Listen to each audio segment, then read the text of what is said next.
And I often get told, and Michelle and I get told, oh yes, we've got networks, we've got professional learning communities. No, you haven't. You've got connections between different groups, and they're loose connections, and they're not making a difference to the classroom. So yeah, have networks by all means, call them whatever you like. But if we're serious about changing classrooms, there's got to be some non-negotiables around what professional learning communities do and what teachers work together on. And this is Helen Timperley's work, really, and I would recommend it to you because it really does distill down what the essence of productive learning communities are. And it's about two things, she says, from her research. The first is about new understandings and new knowledge. That's what we're doing. We're pushing the boundaries by working together.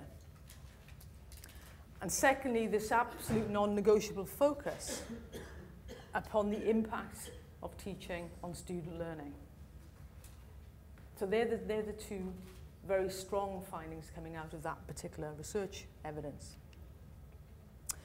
So the evidence is clear, says Fullan, that if we're serious about raising student performance and student attainment, that network learning communities, when they are well implemented, and I think we need to underline that, when they are well implemented, not when they are loose, not when they are unfocused, not when they are just talking shops, can make a difference to student learning outcomes.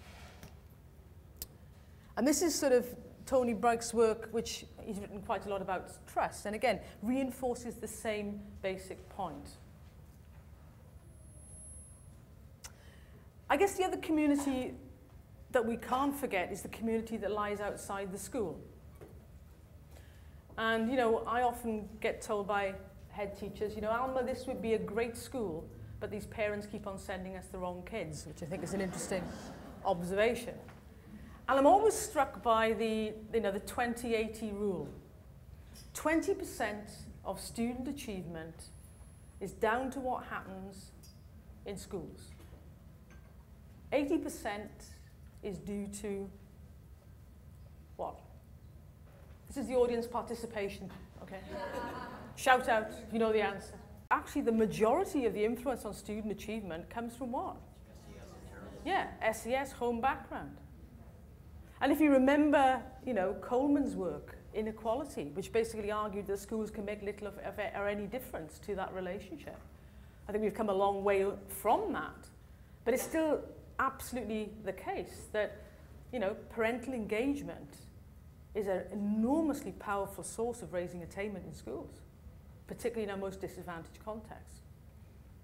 So the 80-20, if you add that up, I think that's 100%, but if you add that up, you can see the influence of engaging parents in schools because you can lift that achievement and attainment level incredibly high as a result. And people also say to me, you know, we've got a problem in our school, particularly schools in tough circumstances, with these hard-to-reach parents. It's a nice phrase, isn't it? Hard-to-reach parents. And then you go into the community and you talk to the parents, and actually they think the school is hard to reach.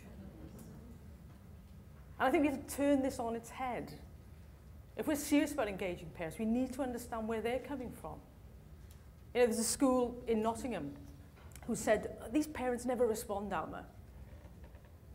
It's a school in Mansfield where all the, you know, the mines shut down and it's second, third generation unemployment. These parents never respond. They say, how do you communicate with them? Well, we write them letters. Okay. Have you looked at the literacy levels of your kids coming into your school?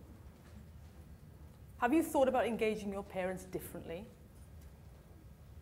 So I think we can't make any assumptions, A, about the parents that some of our schools serve, or their reluctance to come past the school gate.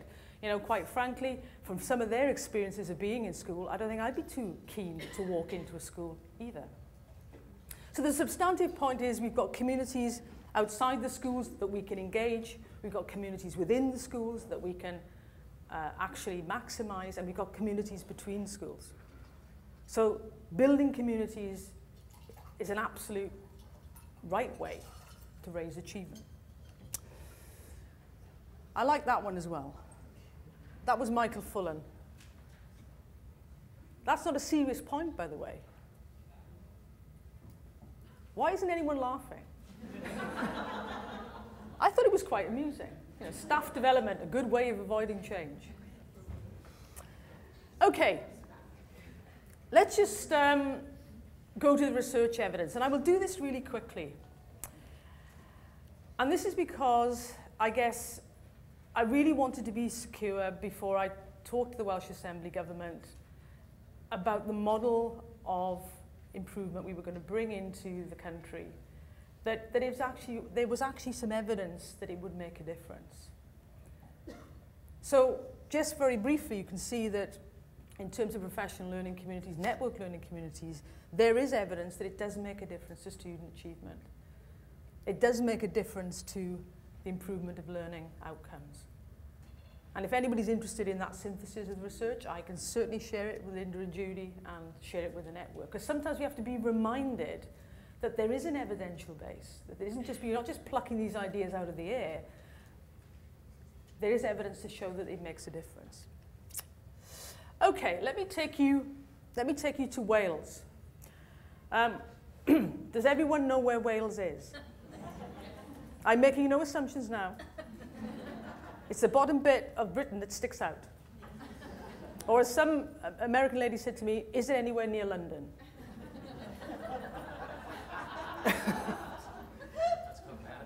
That's not bad. Anyway, it is the bit that sticks out. And you know, one of the things that I guess I find both tragic but also an incentive is that actually Wales is punching way below its weight in terms of what it could be achieving.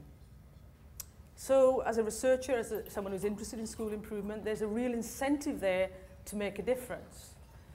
But the recognition from me coming from that part of the world is that young people who are currently in schools in Wales are not making as much progress as their counterparts in England. So we need to do something about that. We can't just let that remain.